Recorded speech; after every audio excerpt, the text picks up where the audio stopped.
My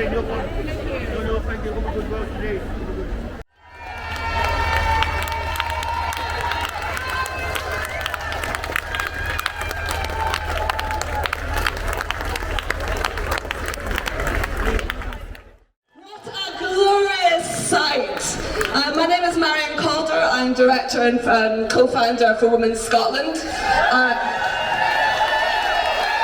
I'd like to thank each and every single one of you for coming out today. The sun shines on the righteous. So it does. We've got a wonderful lineup of speakers for you today. So I'm not going to take too much time because these are very important voices, and you're probably sick to death of hearing about me on Twitter and everything else anyway. But if I can just to start off and get some energy going, women want wheesht. Women want wheesht. Women want wheesht. Women want wheesht. Thank you. We will not give away our rights. We are women. We are our own sex class. No one asked us if we were happy to give our rights away or take our name away from us. But apparently our government thinks that's fine. It's not fine. We never agreed to this, and we will stand and fight for this like they've never seen anything like this before. And if they think that even by passing the GRA that they think that we'll put up and shut up, they've got another thing coming. So.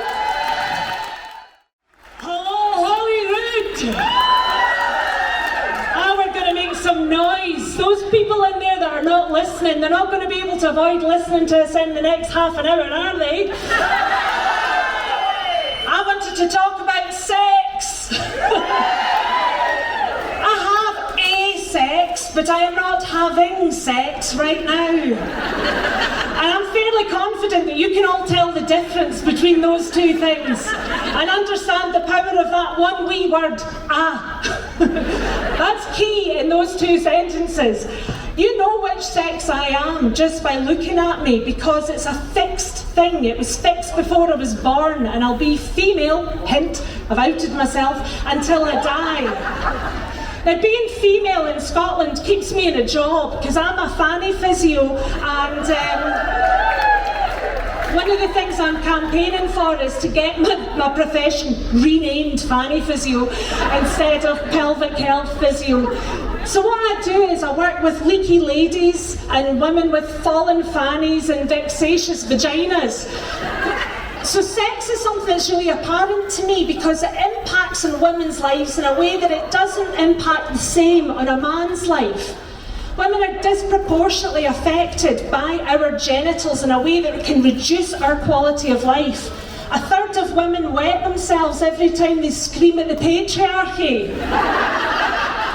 It's a problem. Now, for women with pelvic floor problems, it sounds like a small thing, which is why it's not given an awful lot of attention. But the impact that pushing yourself has in your life is profound. It's linked with you stop exercising, and diseases of inactivity are the biggest cause of premature death for female people in industrialised countries. So I got excited when Nicola Sturgeon said that she was going to make Scotland the world leader in providing women's health. I thought, this is fantastic, partly because it's job security, which I'm interested in, but also because it ruins women's lives. And if you do your pelvic floor exercises, 3/4 of you can get dry within 3 months. It's not difficult to fix for many, many women, but without giving them information, they stop having sex, they stop looking after themselves with exercise, they change how they travel, it impacts on their work, it disrupts their sleep, and it becomes lifelong, so that eventually it can be linked with falls and women moving into residential care. The government do not have this information, even though it's been in the public domain for 40 years, because they're taking advice from people that don't know this stuff, because they're not speaking to me. The people that they're getting advice from appear to be amateurs. They appear to be lobbyists. They appear to have absolutely no expertise in health, We've got a situation now where a charity that was set up to help vulnerable children doesn't have anybody on the board that's got any expertise on child development, let alone anybody that's medical. And it would appear that some of the people that are involved in it have got some pretty dubious hobbies. These legislators, these people that are making decisions that are going to impact on my life, don't know what they're talking about because they're talking to the wrong people. I have got a women's health service that I could roll out this afternoon, and the public purse savings are potentially the equivalent of $43 billion. We don't know what it is in pounds because we don't have any numbers because nobody's looking at it. So if any of the politicians is interested, I'm around for a chat, because pelvic floor exercises are cheap to teach, free to do, and the only side effects are improved orgasm. This is a vote winner. This is a vote winner.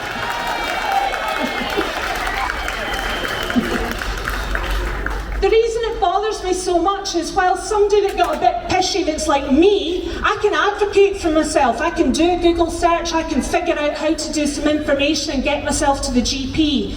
But when you lose the importance of the word like or women, then the women who don't recognise themselves as cervix havers, uterus bearers, chest feeders, gestators, and all these offensive terms, I am not any of those things. I am a woman.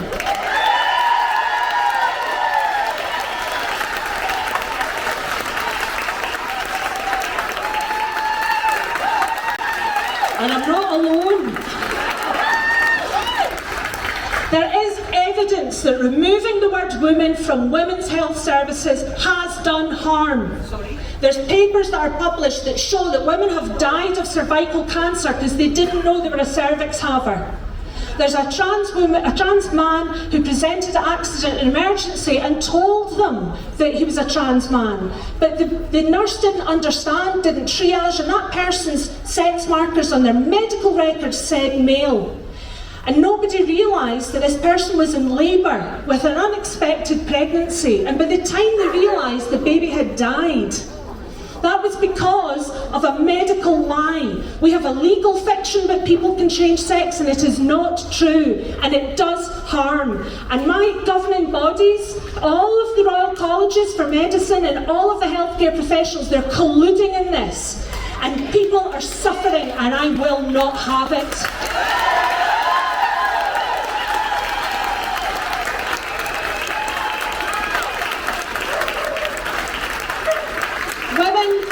Women with learning disabilities, women with English as a second language, women of faith who just want single-sex spaces as required, as defended in law. They deserve to have access to services that meet their needs, just like everybody else. And hell mend them if they won't listen to me, because I keep threatening I'll do civil unrest, and a lot of the feminists disagree with me.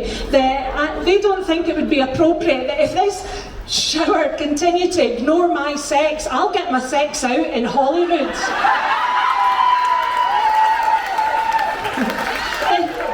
The challenge, I think, is finding enough blue woad to paint my fanny. I think I'll do it. That's a threat. I'll do it. You won't like it, but I'll do it. It matters because we could be global leaders in women's health, and it would be cheap as chips to fund it, and it would make such a difference to women's lives. They would be able to sleep, you wouldn't be falling, breaking your hip. The cost to the public purse of this stuff is enormous and entirely preventable, and it's a disgrace that we don't already provide it. The women here that are saying no, they want their rights. And it's not a civilised society that ignores the no of a woman, and I cannot believe that that's what Scotland has become.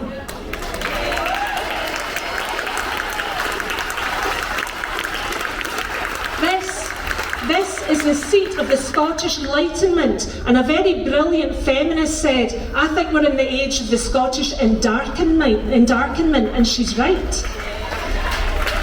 So Nicola Sturgeon might consider herself that she is feminist to her fingertips.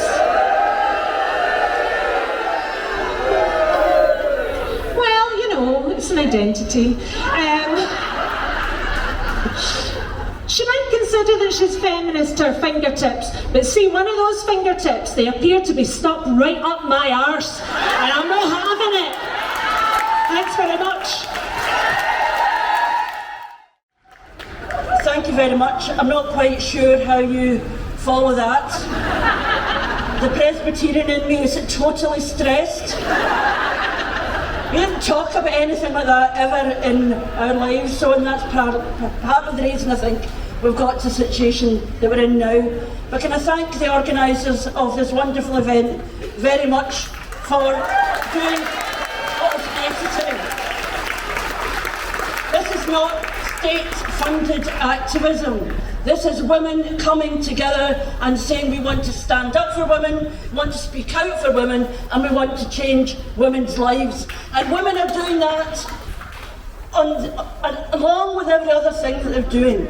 So it's part-time, in their spare time, and we're immensely grateful to them for doing that. I have to confess that I've been a bit anxious about speaking here today. I've not done it for a while, and you get out of the habit. I'm also conscious there will be those who wish to misrepresent what women will say here, will quote mine and say to other people, tell other people that we are driven by hatred and motivations which are far from our true feelings.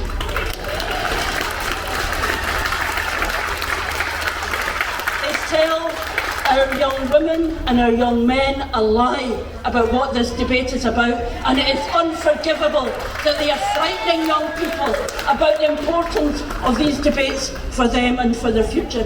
And I'm also anxious because I am conscious of how much this matters. I cannot overstate in my lifetime how much this matters. And I have a particular message to the young men who say that they are trans allies.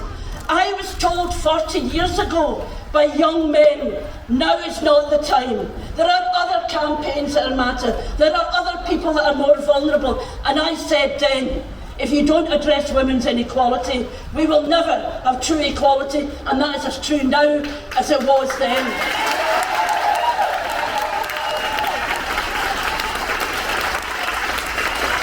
These young men may think they're speaking for their future and for progressive politics.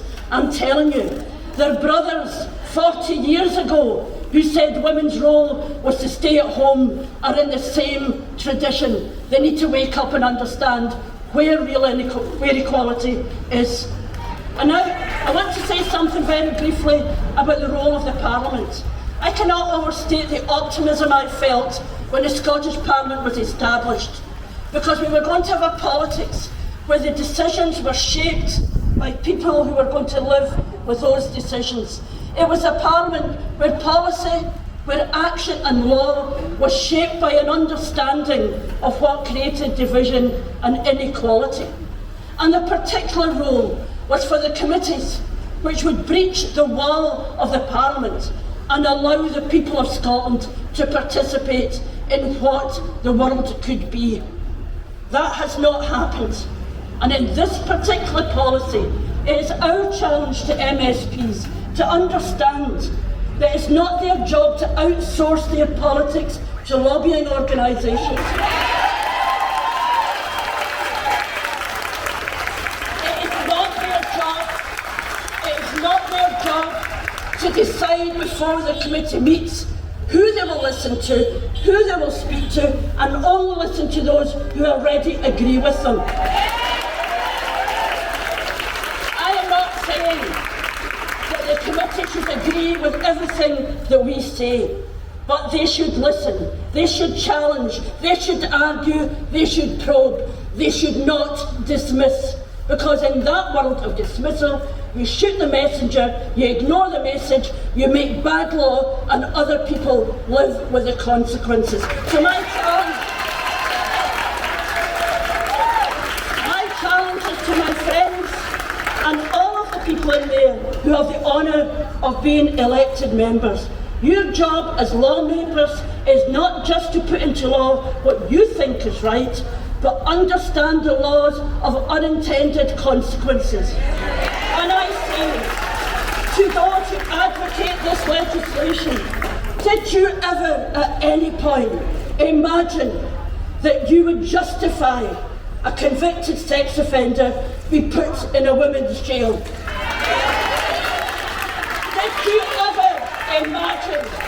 Did you ever imagine that you would look at a woman who said, I want my personal care in hospital, or a parent of a vulnerable child who wants personal care from a woman? Did you ever imagine that you would be calling these people bigots?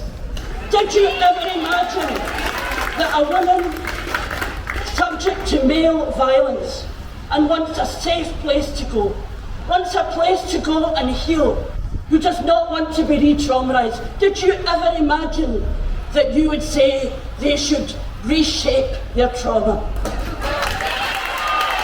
And I'm telling you, if what you are arguing for means that these women in prison, in hospital, vulnerable to violence and collateral damage, that is unacceptable, and you need to think again. And I never imagined that a Scottish minister, challenged not about trans rights, but about loopholes through which male predators would move, that a Scottish minister would say, no man has ever pretended in order to access vulnerable women. Well, I don't know where you have been. Do you not know about the coaches, the teachers, the ministers, the priests, the people in care homes? Are you not listening to what is being said at the National Inquiry against Child Sexual Abuse that is going on at this very moment?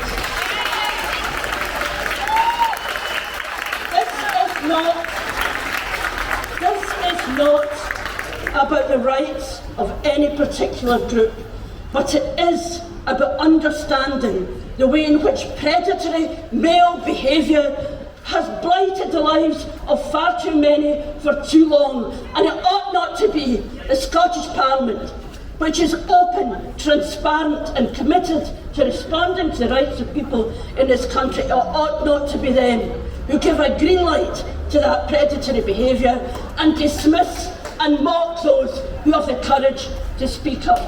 And I'll finish.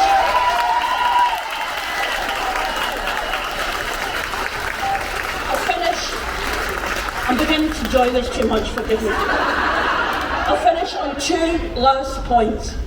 As a young girl, I was taught by my mother that the word hate was a very, very strong word, and be very cautious when you ever use it. I taught my own children the same thing. There are very few people in this world that I hate. There are very few things in this world that I hate, and it's unforgivable to close down debate and argument and thoughtful discourse by impugning the motives of those who are raising questions. It is not hatred, it is concern, and we should recognise that. And the second thing I was taught as a child, and I taught my own children, and I understood as a teacher, that bullying is unacceptable and dangerous. But sometimes the person who is bullied is unable to speak up. And I told my children, as my mother told me, do not be a bystander. You have a responsibility. I have been able to speak out because at the age and stage I am, nobody was going to bully me. But I know there are young women who are bullied, who are silenced, who, for goodness me sake, are being told by men what their feminism should look like. So if you have the ability to speak up and speak out, do so. Because one of the big problems in this is far too many young people, young women in particular, are denied the right to trust their own instincts, are denied the right to say what oppression and violence and unacceptable behaviour is. And that is why this matters so much to me. And I urge my colleagues in the Parliament, who are all there for the best of reasons, to understand we're motivated not by hatred, not by a desire to mock or put anybody down, but because we understand the way in which women's lives have been affected by, yes, the fact that they are women, yes, by their sex, and it is not acceptable that legislation will go through on the basis of people not listening. And I'm proud today to be part of a group of people who are determined that we will speak up for the rights of women and to ensure a greater equality in Scotland. Thank you.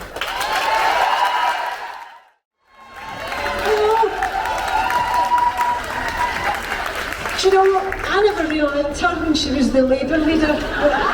She's alright, really, isn't she? Absolutely fabulous. I suppose once you've got it, you never lose it.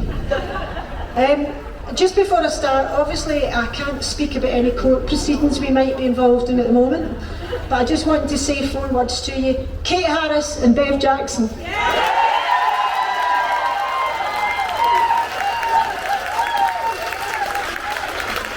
Thank you. So I do have some notes here which I've struggled to turn because I've got the microphone to hold as well, but do my best. I'll kid on it's a meaningful pause when I turn the page. So I've been out for about 35, no, I've not been out for 42 years as a lesbian. I know not many people identify when they're still in the womb, but there you go. And I thought up until recently I'd heard it all, I'd heard every insult that could be heard. You just want to be a man. You look like a man, which I thought was rather cruel unless you're in a very bright light and close up to me. You haven't met the right man. Well, given that most of the straight women I know haven't met the right man either. And when people see you with your partner, they ask, which one of you is the man?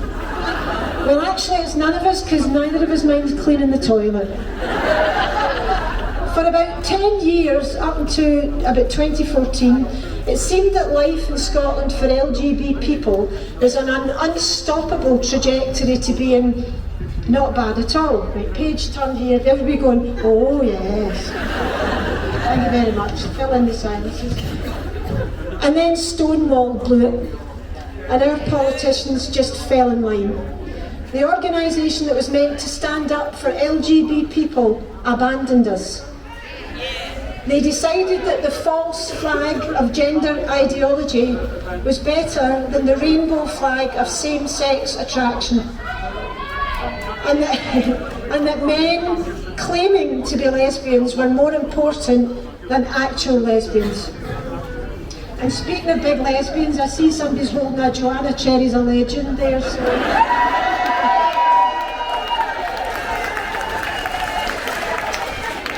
Beliefs that for the preceding 30 years would have been condemned as homophobia and misogyny became Stonewall's official platform. And on that platform, the push for gender self-ID was built. That misogyny and homophobia reached its horrible zenith last year when Stonewall said the worst thing I have ever heard about being a lesbian, worse than the abuse that's been shouted at me in the streets, worse than the jokes and the sniders and the sniggers. Because they said that people like me, who are exclusively attracted to members of our own sex, are sexual racists.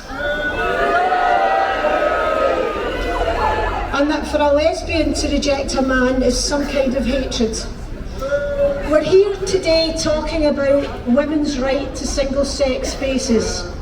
The ultimate intrusion into women's spaces is unwanted intrusion to women's bodies.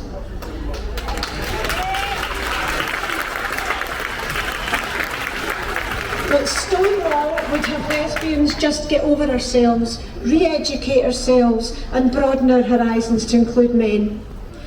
And by the way, just in case you feel a bit smug because you're heterosexual, Stonewall's, and I'll use the words of a famous MP, Stonewall's sinister far-right ideology, everyone who's only attracted to the opposite sex is also a sexual racist.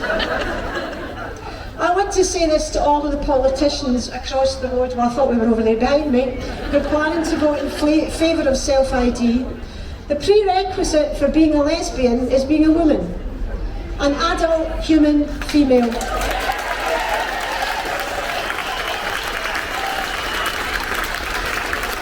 If someone is born a man, they have never been, are not now, and never will be a lesbian.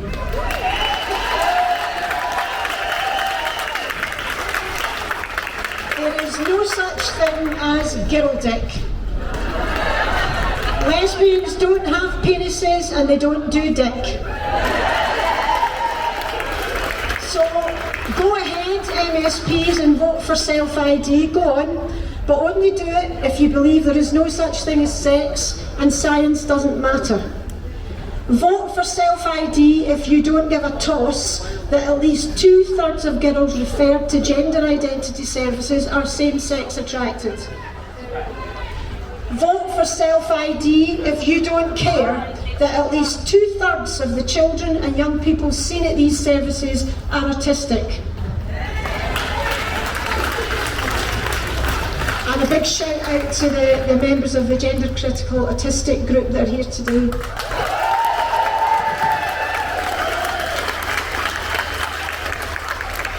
Vote for self-ID if you don't care that most of the children and young people seen at these services have other mental health issues that are not and will not be addressed. Vote for self-ID if you agree that lesbians like me are sexual racists, and vote for self-ID if you're happy to admit you're a sexual racist too.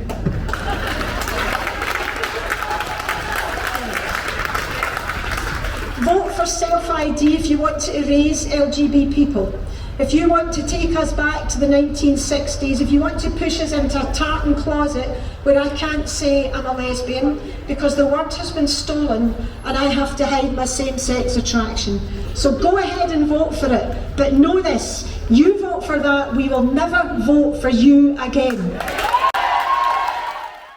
So for over half a decade, the Scottish Government has worked on proposals to reform the Gender Recognition Act, and that represents 1/3 of the time that this government has been in office. So what has changed?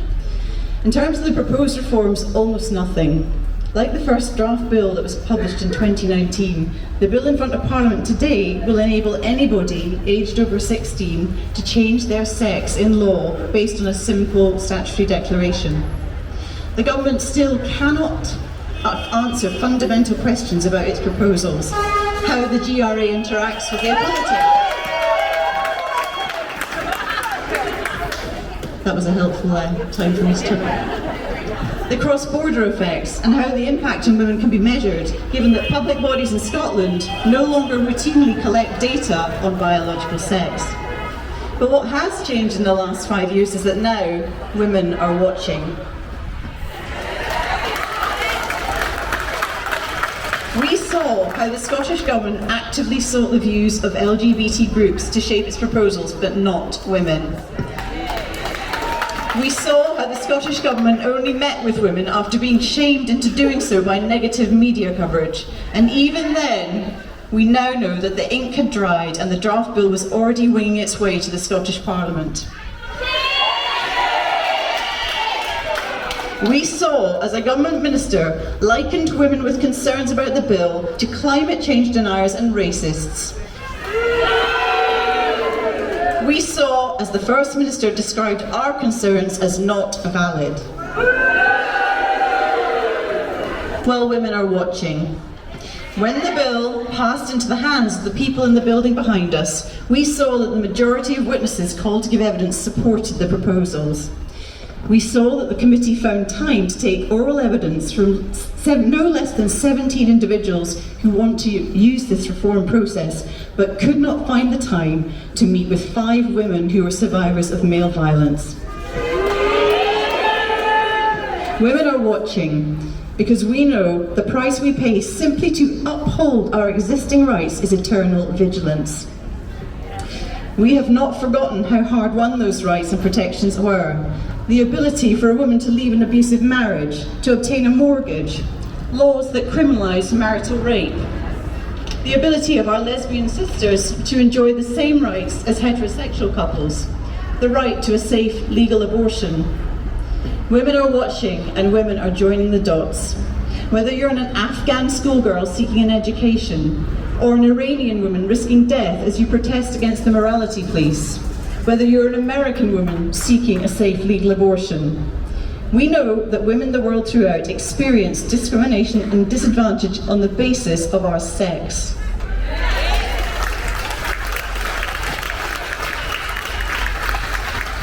Women are watching, and we have seen how public service at best stood by, or at worst played an active part in removing our rights and protections, our access to women-only spaces and services, or even to be counted properly in the census.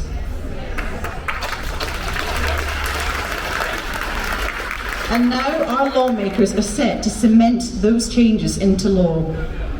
There is a void in the building behind us and in other legislatures around the UK, and that void is the space where political leadership should be.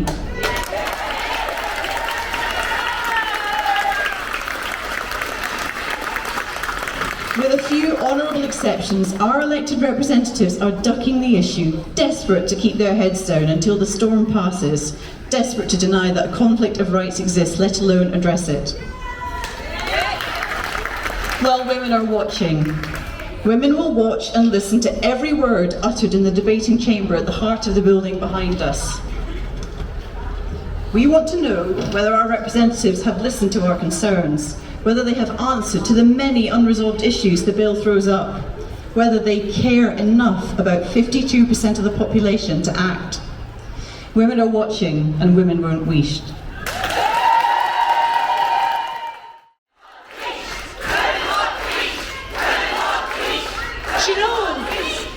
Do you know what else is interesting? There's a lot of men here today who appear to have stuff to say too. Thanks very much for coming. Everybody is welcome. So, as Elaine said, I was the manager of Glasgow and Clyde Rape Crisis Centre until last year when I retired. However, I was first involved in rape crisis when I joined as a volunteer, what was then Strathclyde Rape Crisis in 1981. So I've been doing this for 40 years. Man and boy, I've been doing it. And there are just some things I know, because you know how women know things.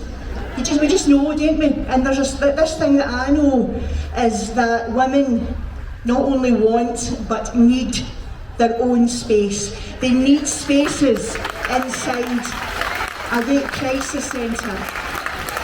They need spaces inside a women's aid refuge. They need their own space. And it's not just that I happen to know this because I've absorbed it with some kind of osmosis or something like that, but it's actually because I've heard women saying that. I've heard women saying, you know, I wouldn't have come here if I'd thought there was going to be a man working here. I wouldn't have come. I wouldn't use rape crisis. They've actually asked, is it women that work there? You know, if they phone up, is it women that work there? Now, we cannot ask that when we phone a rape crisis. So just let that sink in. You know, I'm phoning rape crisis, I'm incredibly traumatised. You know, I'm feeling quite suicidal, but I can't even ask if I can get a woman to support me.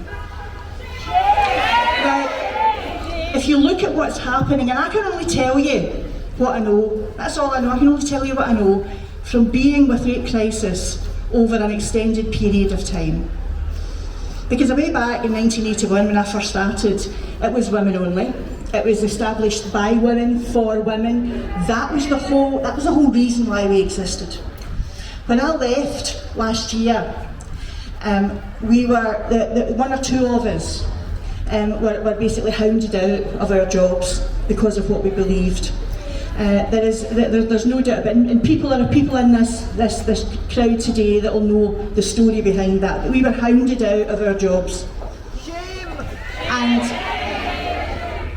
And we know that you know, Rape Crisis Scotland, Scottish Women's Aid, and Gender and Zero Tolerance launched a statement that they all signed saying that trans people were most welcome within rape crisis centres and women's aid groups, that there were absolutely no problems from anywhere across the country, that they had been using services for years.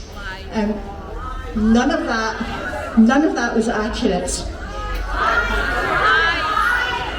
But not only that, not one single rape crisis centre and not one single women's aid group was consulted before that statement was put out.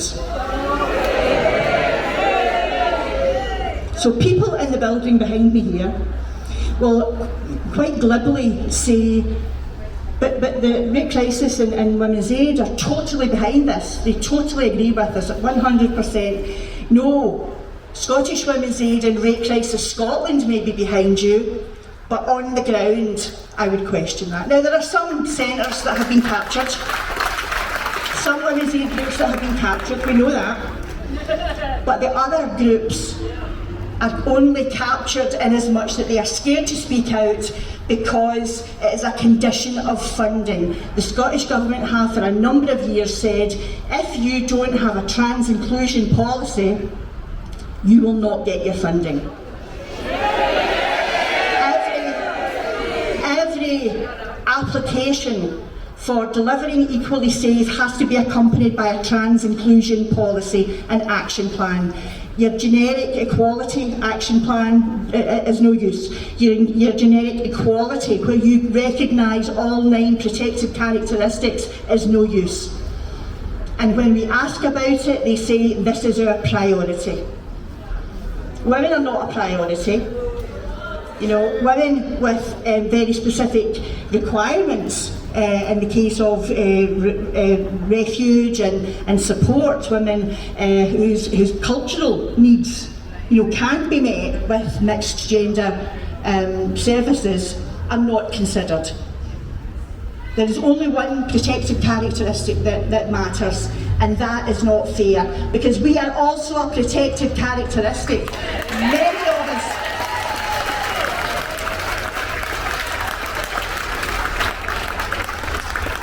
Many of us share a number of protected characteristics, but that doesn't matter. Now we have to stop, we have to, you know, come together as we are now, and we have to say this is no use. Because, do you know what? For the people who say reframe your trauma, trauma doesn't recognise legislation.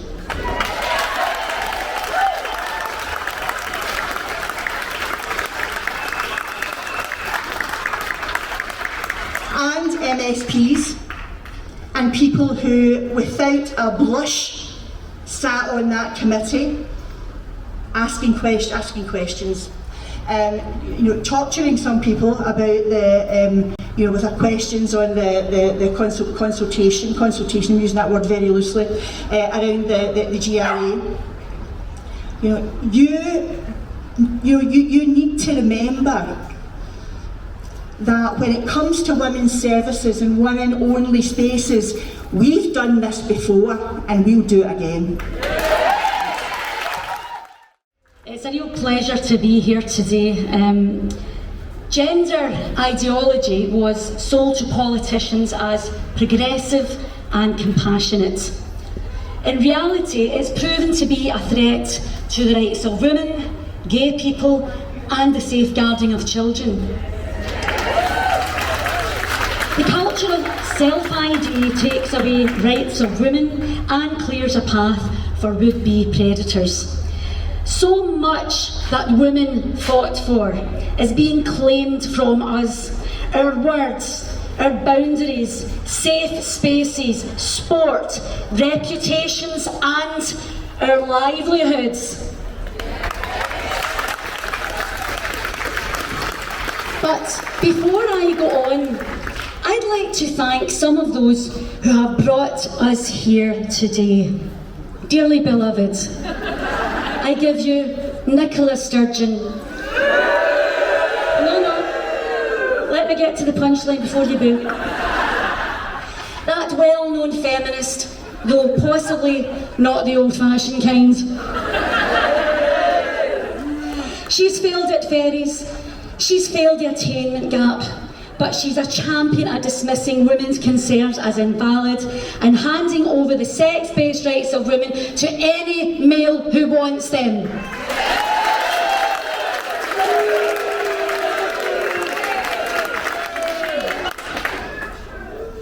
And we couldn't possibly go on without giving thanks to Patrick Harvey. Who says populism doesn't work? Goody Harvey, the Green MSP, always in the front row of the gender show trials, with a ready line in mantras and reputational smears. The man who lodged a motion in this place to congratulate mermaids for raising $340,000. Will Patrick Harvey now acknowledge that Mermaids is under investigation by the Charity Commission? That it claims puberty blockers are harmless and reversible? Pushes crushing breast grinders for young girls behind the backs of loving parents, and is in fact a danger to children?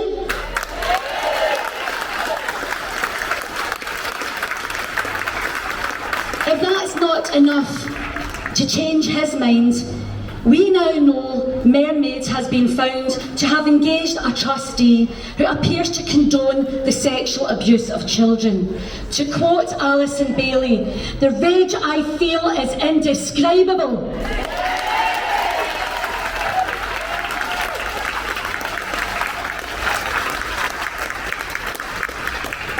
To MSPs I say, Mermaids is a wake-up call.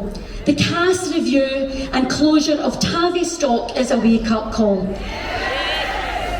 We tried to talk to you about our concerns. You told us no debate. We tried to warn you, but you wouldn't listen. Are you hearing us now?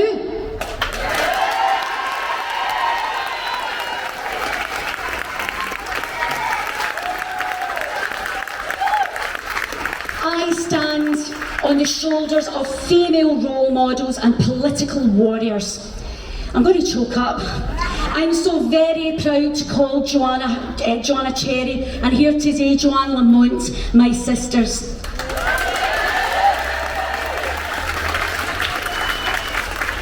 Barbara Castle is also a personal heroine of mine.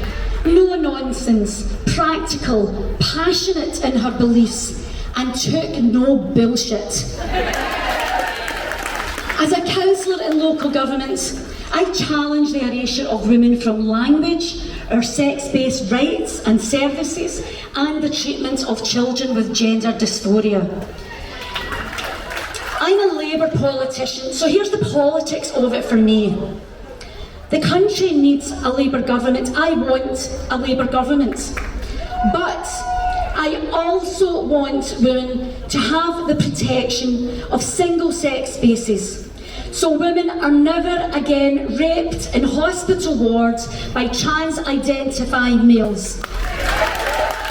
I don't want children damaged for life by medical negligence for being gender non-conforming or gay. So, to the gender ideology extremists who have caused so much political division and damage, I say, the jig is up. Labour is my party. You can't have it.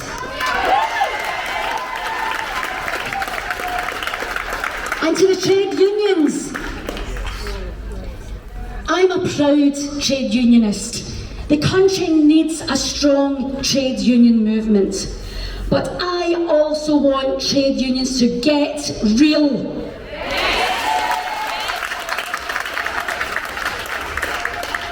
To trade union leaders who treat women's rights and safety as something they can casually vote away via a conference motion, I say this: if you want to protect our interests in the workplace and in law, we will back leadership who will.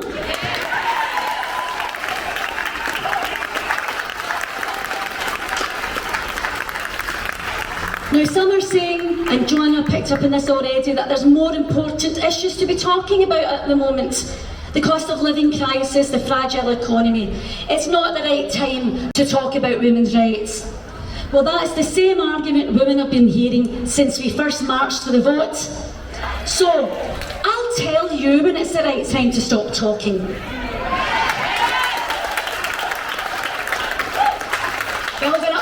finish. You're mad as hell and you're not taking it any longer. I'll tell you when it's the right time to stop talking. When our rights stop being given away on the grounds that trans-identified males are the most vulnerable group in society, at a time when 2 to 3 women lose their precious lives every week at the hands of men. When trans-identified males stop offending against women and children at the same rate as all other males.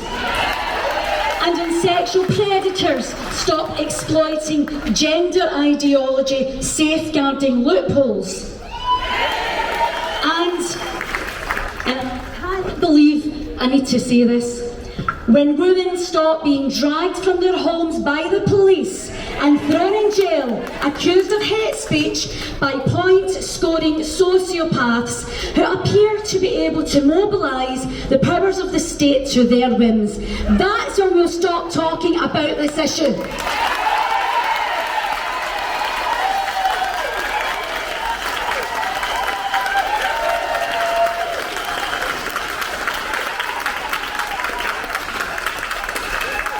We are defending our rights under the law.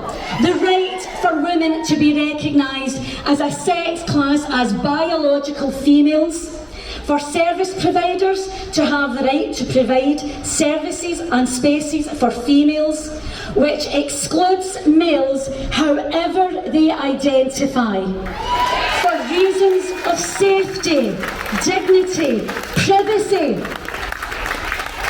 I support trans rights. These things matter for trans people too. But they can't always be the same spaces and services as offered to women when those rights conflict.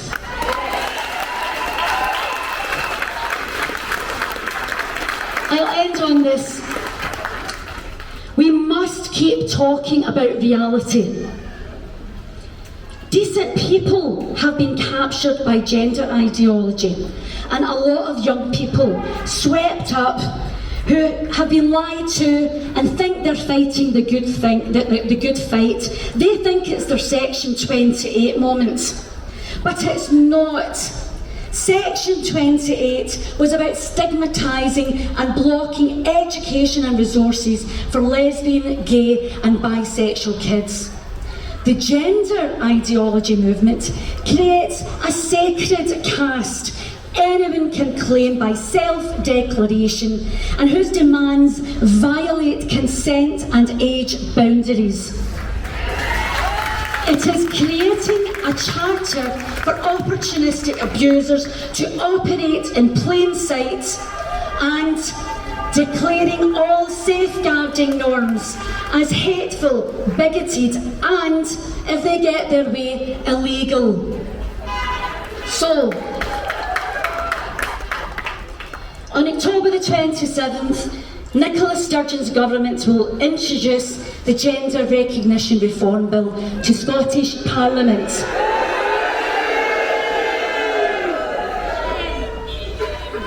The bill would allow any man who simply declares he's a woman to legally change sex, and if they so wish, to force themselves into female spaces as right, giving access and social cover to acts of power and misogyny.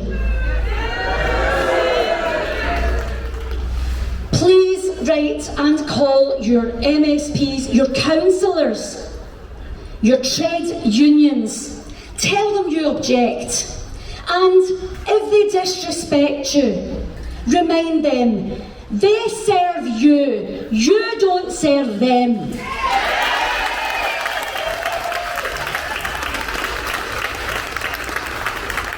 Organise locally.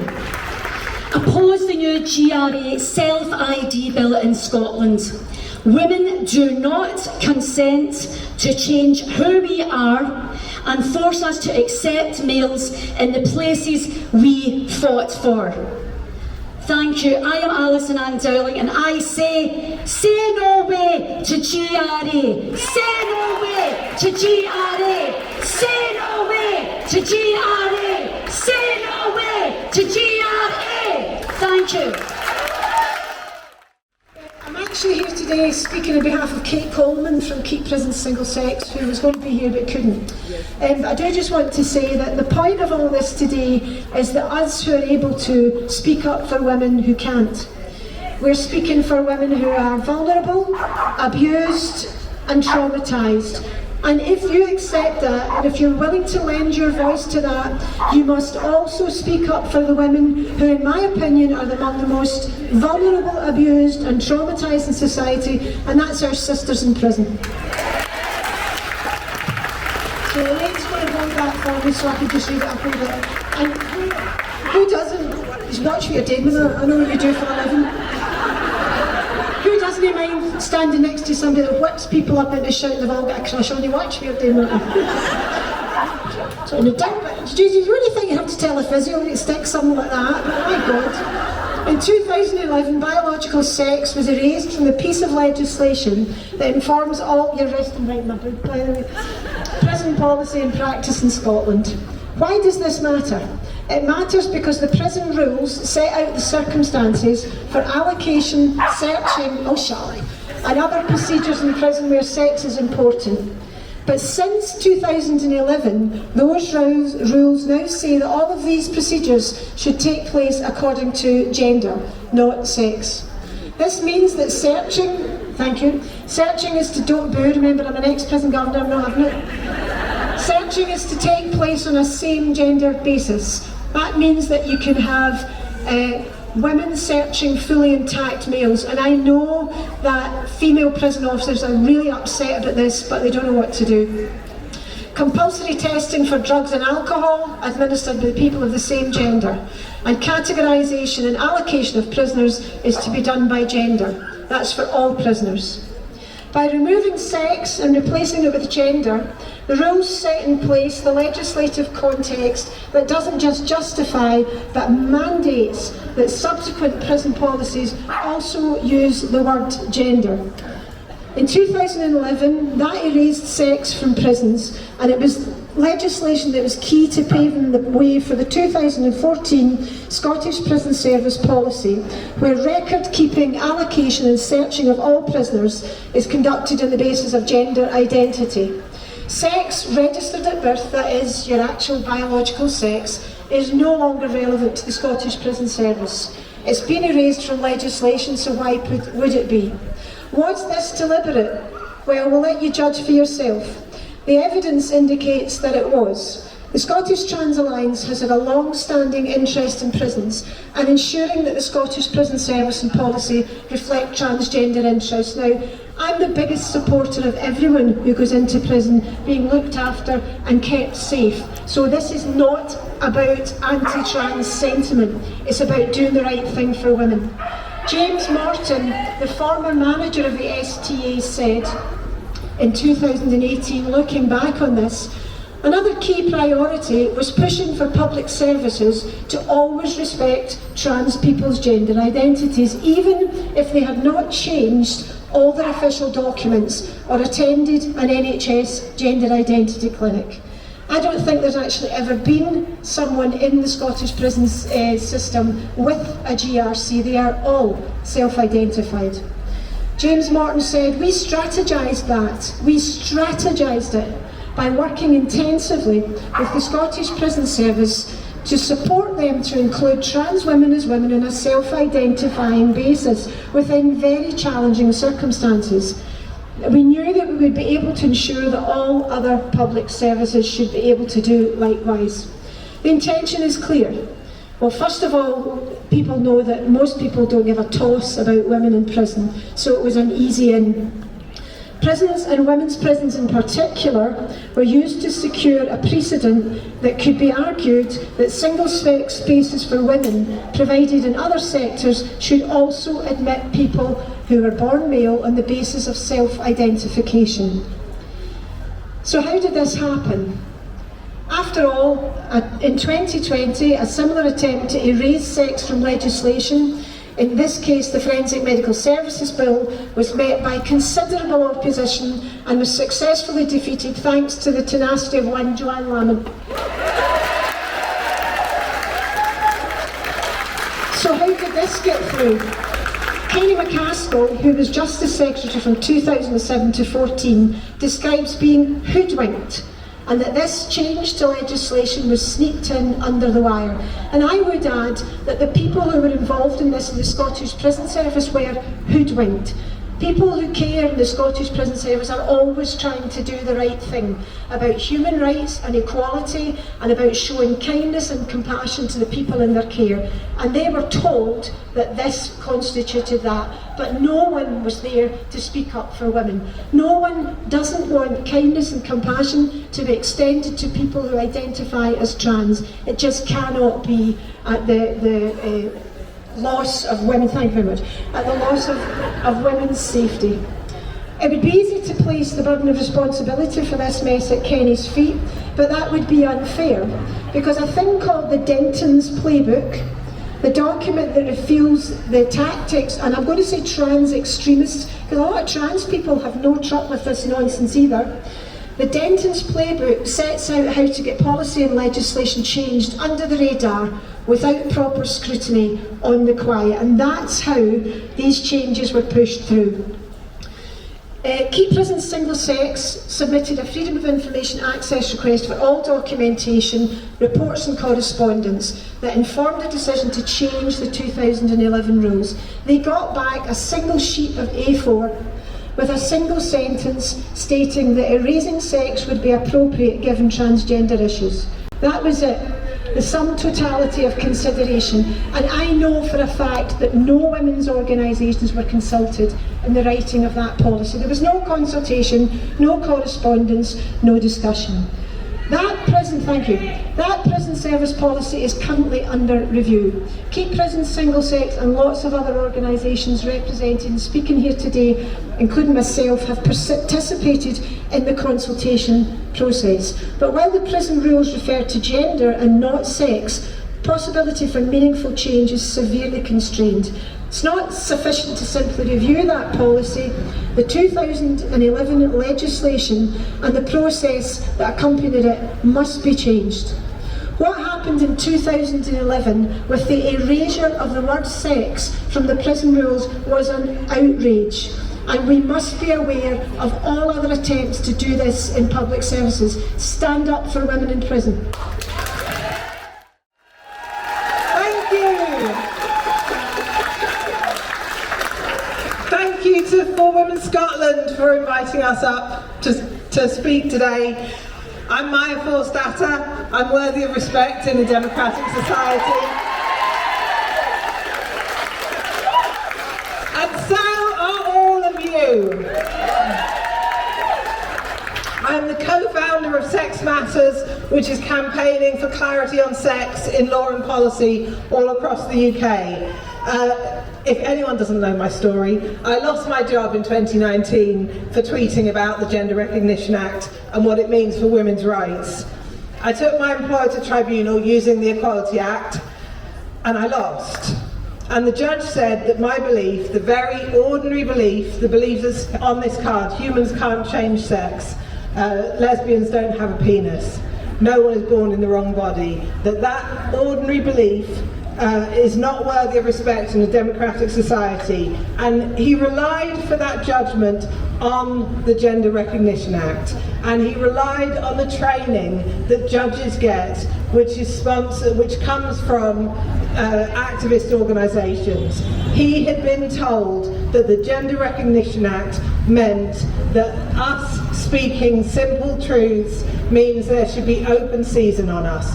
We should be able to lose our employment, we should be able to lose our access to education, our access to services, to social media, lose our voices, all of that. He was wrong, but that's what he thought. I felt absolutely defeated on that day when I lost, and I know that many of you who were following the case did. And then something amazing happened. J.K. Rowling tweeted about my case and turned it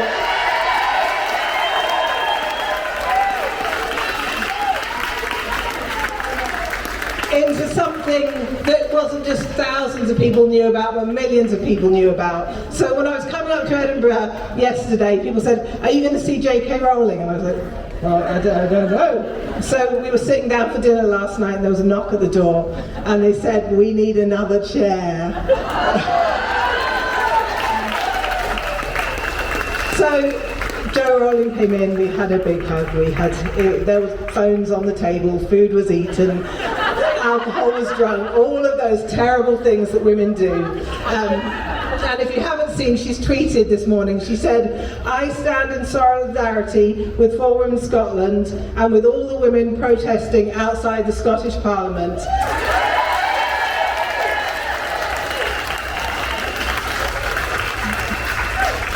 Hashtag no to self-ID. So I carried on and I won, and my case means that no one should be harassed or discriminated against at work, in education or services for saying that men cannot become women.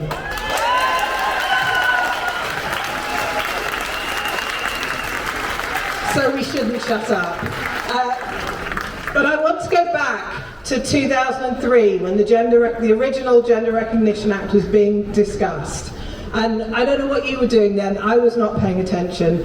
I was pregnant, I was having a baby, I was looking after 2 children. None of the organisations that profess to stand for women were paying any attention on our behalf. The Gender Recognition Act came through because of a case in the European Court of Human Rights. And the judges there said, no concrete or substantial hardship or detriment to the public interest would be likely to flow from allowing people to change their birth certificates so that it lies about sex. They said that this would be an inconvenience that society ought to be able to tolerate. And so the Gender Recognition Act was passed, and there was no thought for women's rights and the harm that it would do. And since then we've seen, as we've heard this morning, men in women's prisons, rapists in women's prisons, paedophiles in women's prisons. We've seen men in women's refuges and rape crisis. We've seen men running rape crisis.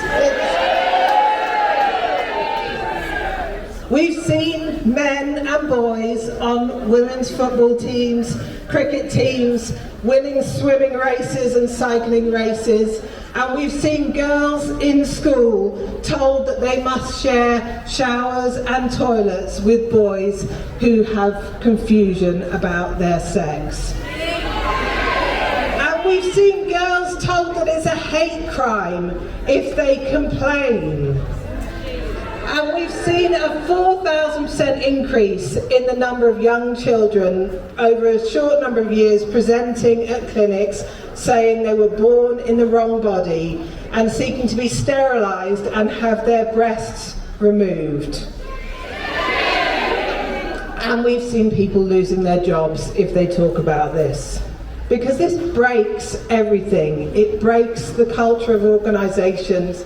It creates a culture of fear in order to keep this lie up. So don't tell me there is no concrete or substantial hardship in this legislation, or that it's just an inconvenience we have to put up with. And over the past 3 years, we, women and men like us, have raised and spent over £2.5 million on legal cases. Cases like mine, cases like Alison Bailey's, the census, the For Women Scotland case, all of these cases just to try and protect our rights. And we've won back, we've won victories, they've been important victories, and what we've shown is that we don't yet have self-ID in this country, even though every council, every police force, every part of government believes that we have. We don't yet have self-ID, but none of the authorities can give you a straight answer as to how the Gender Recognition Act interacts with other legislation that is meant to protect women, particularly the Equality Act. And it's that confusion that harms women. So We've spent money that we shouldn't have to have spent. We've spent time that we shouldn't have to have spent to get the law back on our side. And we're also getting public opinion on our side. So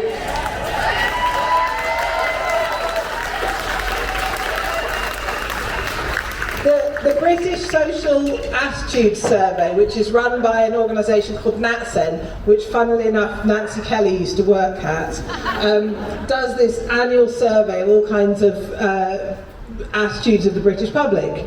And what they ask them, do you support people to be able to change the legal sex on their birth certificate? 3 years ago, 59% of people said yes. Last year, 32% of people said yes.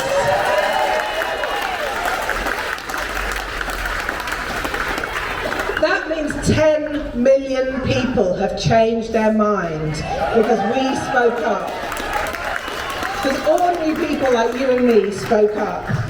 But now the Scottish Government wants to open up the Gender Recognition Act even more, and they say this will have no impact on women's rights and protections. I don't believe them. They're telling us they're not changing the lock, they're just making lots and lots of copies of the key and giving it away to anyone who wants it, without any controls. And at the same time, they're planning to bring in a bill on conversion therapy, which will threaten to take away children from their parents if their parents don't support them to go on this pathway. But today is very different from 2003. We are paying attention. We are saying that the word woman is taken.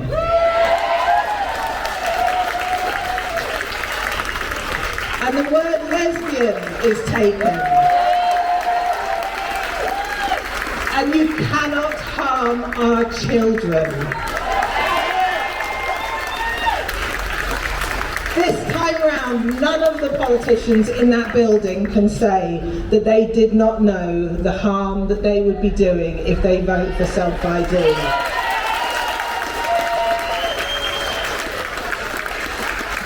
And we will keep fighting. We will keep fighting in the courts, we will keep fighting with our organisations, we will keep fighting in the public square, in the media. Write to your MSPs, write to your MPs, talk to your councillors, write to your local paper, come out, talk to your neighbours, talk at the school gate. Women won't wheesht.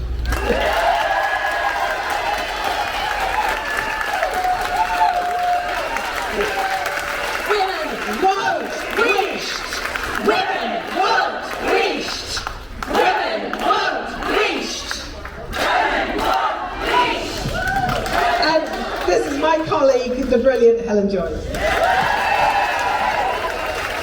So Maya has said nearly everything that I would want to say from Sex Matters, where I now work as Director of Advocacy.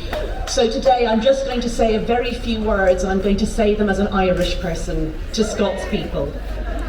We screwed up in 2015. We brought in self-ID, and it was done without scrutiny. It was done in the last few weeks.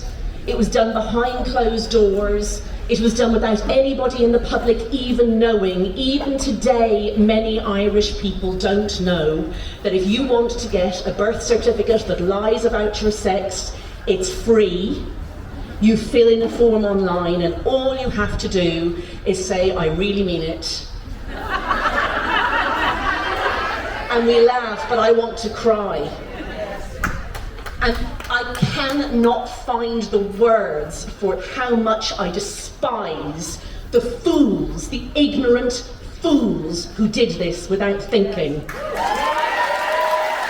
Now imagine how I feel about people who know very well what they are doing.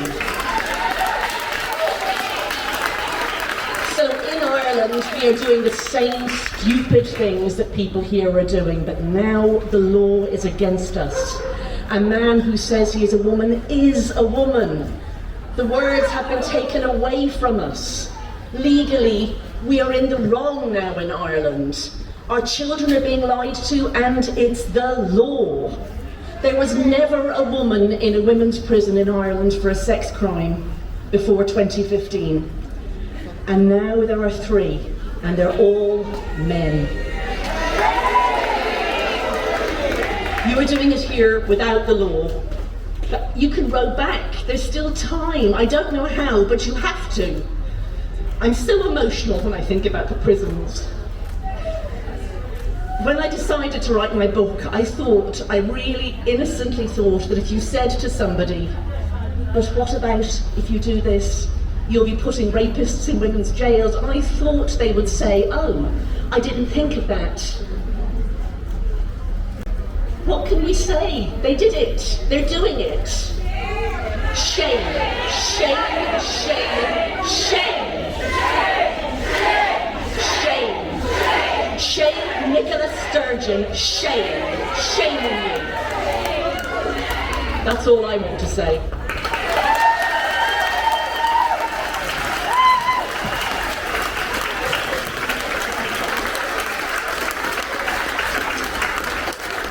Be nice if she came out for a wee chat.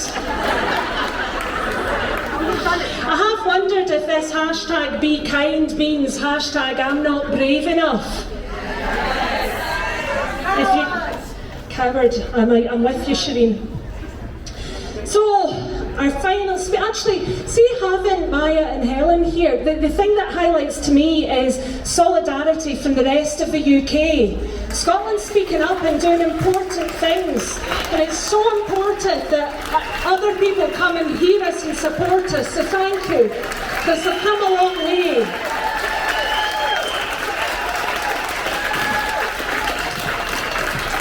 And it's reciprocal. There was an academic here last week called Caroline Gribble. She's the chief author on the paper that I talked about that demonstrates that harm is being done to women by the loss of the word women in healthcare. She's from Australia. She told me she got off the plane and burst into tears because she was on Turf Island. The world is watching us. And the press are here, and they're going to see us standing in the rain, saying shame to our elected representatives that are ignoring 51% of the population.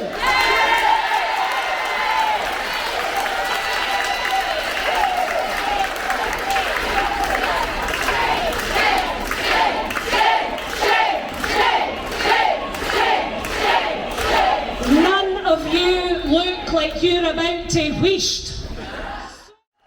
Greetings, seditious women and our allies. It's an absolute honour and pleasure to be here. And I'm standing at the back there listening to the speeches and I'm thinking, you know, it's a funny old world. There I was back in 2014 on the opposite side of the argument to Johann Lamont. And had anybody told me back then that I would cry like a baby and experience such a deep sense of loss when she spoke in her final appearance in Parliament, I think I would have laughed at them. But Johann, it wasn't the only time you moved me to tears. Thank you for everything you've done.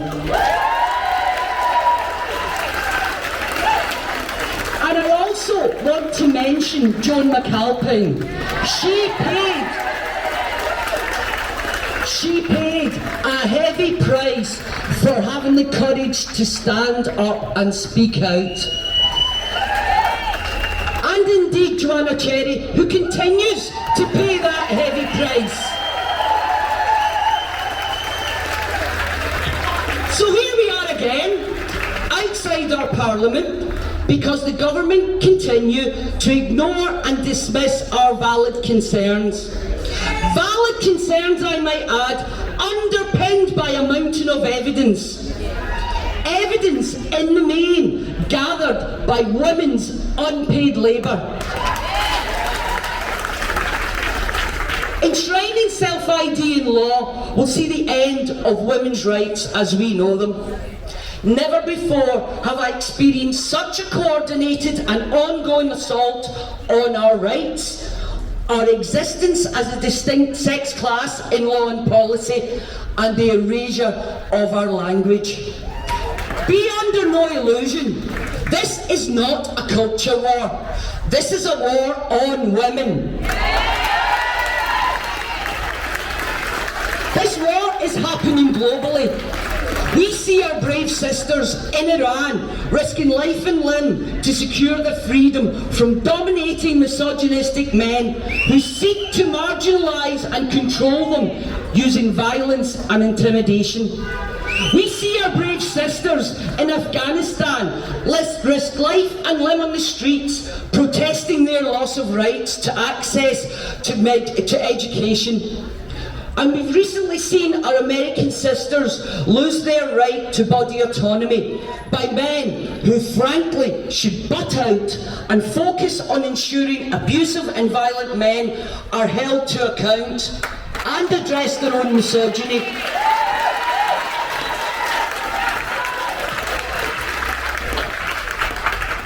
So why are we here today? Well, we are here today to tell those cloth-eared ones inside that we say no.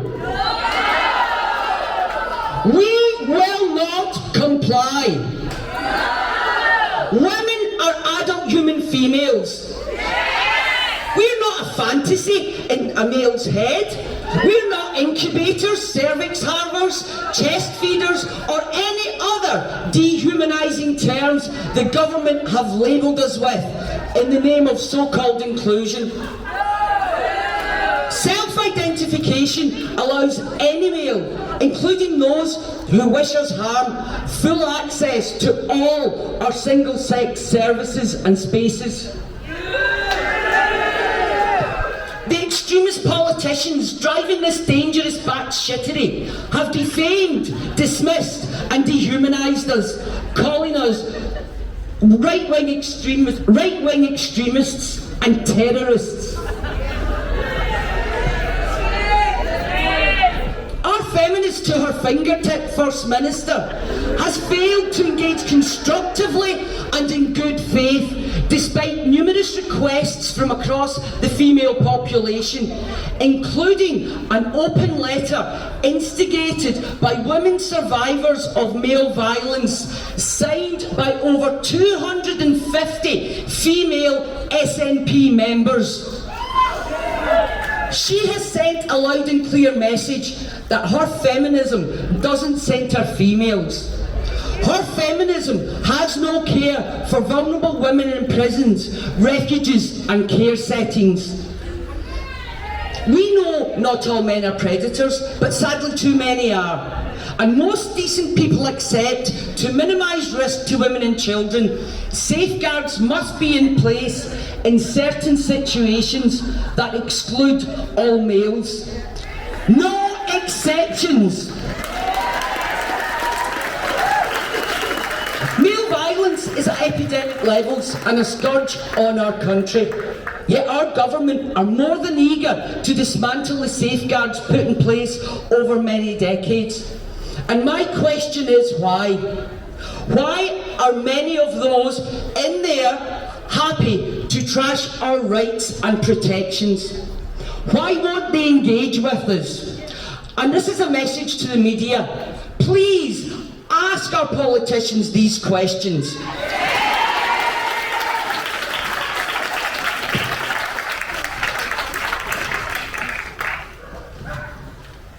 Only the foolish would consider taking on angry women, especially Scottish angry women. Because, as Elaine said, when women get angry, we organise and we build shit. We've held street stalls, panel events and various protests across the country. Who could forget the ridiculous reaction to hateful haberdashery? A huge thank you goes to For Women Scotland.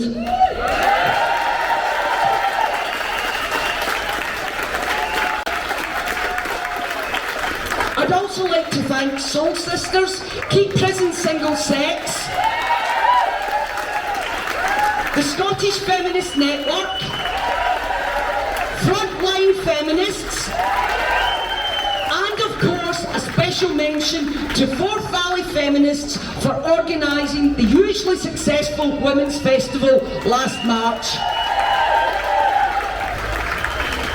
And a huge thanks goes to all of you who have come here today, and all the women beavering away in the background.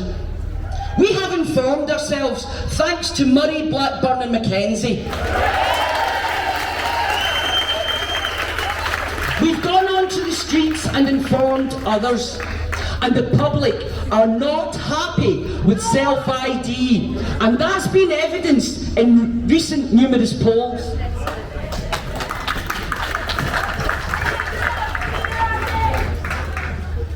So we are here today to say loud and clear, our rights are not yours to give away.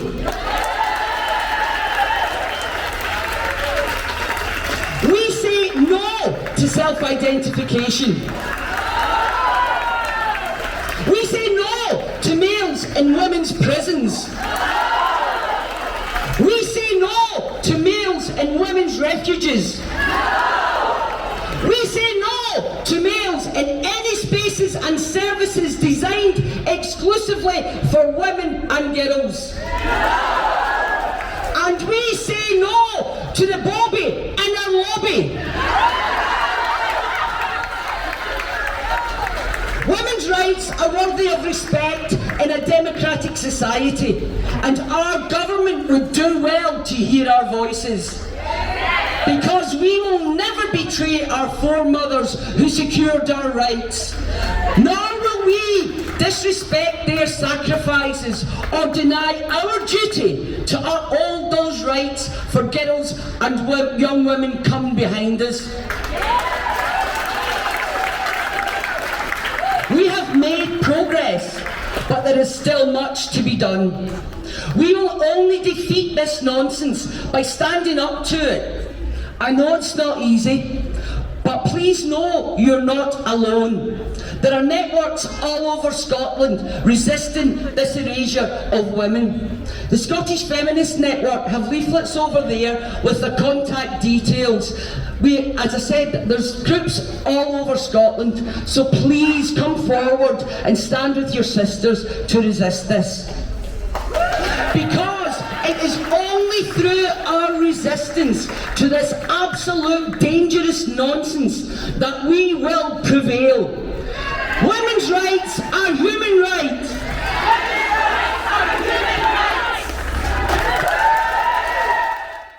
Women want wheesht. Women want wheesht. Women want wheesht. Women want wheesht. Women want wheesht. Women want wheesht. And a parcel of me, you, Nicola.